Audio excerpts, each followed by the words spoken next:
a man who might be a part of this Saints rebirth. Ohio State Buckeye legend, ladies and gentlemen, wide receiver for the Saints, Chris Olave. Yeah, Chris. How you doing, Chris? Yes, appreciate you having me, man. Hey, no problem. It feels like we're having quite a little Ohio State Buckeye propaganda machine here, so I don't want to hear shit about the Buckeyes from you, Chris.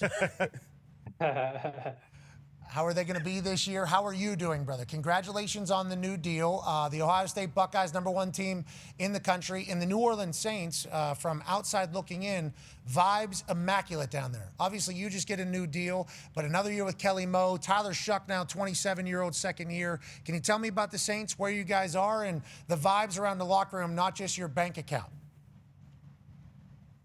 Oh man, we just building, man. I feel like we got the right guys. We got a lot of young guys, a lot of new players that's coming in with a chip on our shoulder. So I'm super excited for this year. We built a lot of momentum towards the end of last year. We won a lot of games back to back, but just building the all season and building throughout these training camp days, trying to stack day after day. And when week one comes, we're gonna be ready. Weeks 9 through 17 of 2025. Olave ranked top 10 in yards, targets, and first downs. Oh, yeah. I think that's a good way to end the season. That's not bad. You just talk about momentum going into the offseason. Obviously, you get a brand new deal. Can you tell me about Tyler Shuck and Coach Kellen Moore, who we love as a player? I mean, all the way back to Boise. I mean, he used to spin it. And then whenever he was playing, I think he was with the Lions, I watched him hit the crossbar with Matthew Stafford in warm-ups from like the 30, like 5 straight times. He goes to Philadelphia, incredible offensive coordinator. He leaves Philadelphia, chaos. I mean, full chaos in Philadelphia. Comes down to New Orleans, now there's like hope. Can you tell me about him as a head coach? Obviously, he's a little bit younger than some head coaches. And tell me about the offense with Tyler Shuck through last year, why at the end you guys were so good. Oh yeah, Kellen's a great coach, man. He's a young coach. He's a young head coach, but wherever he went, they always produce. He was with the Chargers, with Keenan Allen. He was with the Cowboys, and with Philly when they won the Super Bowl. So just wherever he goes, they always produce on the offensive side of the ball, and he came out here, and we did that last year. So with Tyler, he's a great leader. Just the way he prepares, the way he takes it throughout the week. Even when he wasn't the starter, I feel like he prepares like one of the best. And you see it out on the field on Sundays when he took over the job, and he done a great job. And I can't wait to see what he does in year 2. Everybody talks about he's old. Do we got ice on both knees after games, you know, because he's a 105 years old rookie, they say about Tyler Shuck? Or how do we feel about him as a leader in the locker room?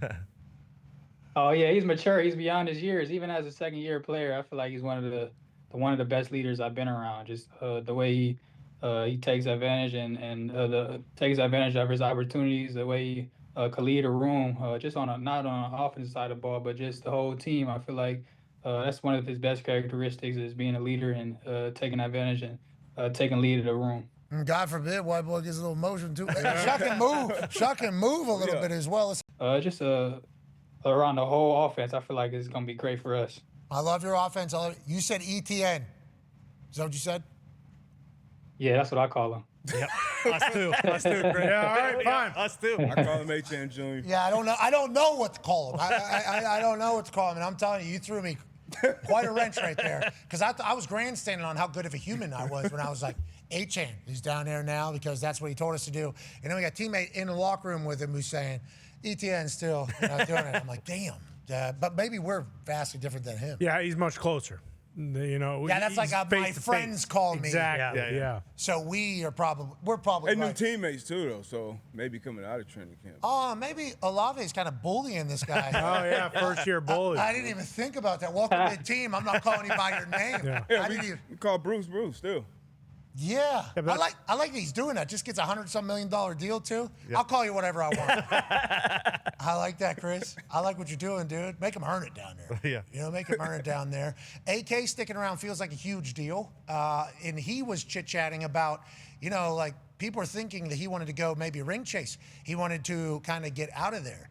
Instead, he was like, I love this place, which seems different than over the years past. Go ahead, Ty. Yeah, Chris, we're not around a bunch of Saints fans on a day-to-day basis, but based on what you see on the internet and even like what, you know, some pundits are saying, it feels like the vibes and the expectations around you guys are much higher than they've been in a long time. Can you guys kind of sense that? Because we've been talking about it a bunch, like you know, you guys have been kind of laying dormant, but you ended last year so well. And when the Saints are playing very well and they're very good, that's one of the best fan bases and toughest environments to play in the NFL.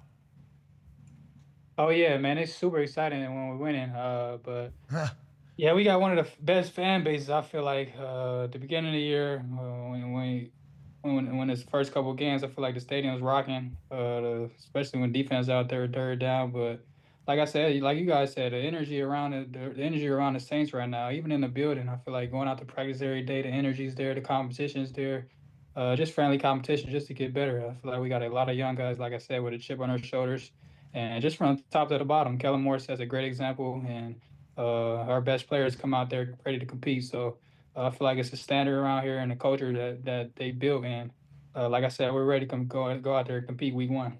What's the what's the temperature down there? I don't know. It feel like 100 though. Definitely. I think it might feel a little bit more than that, Chris, if we were to look into that.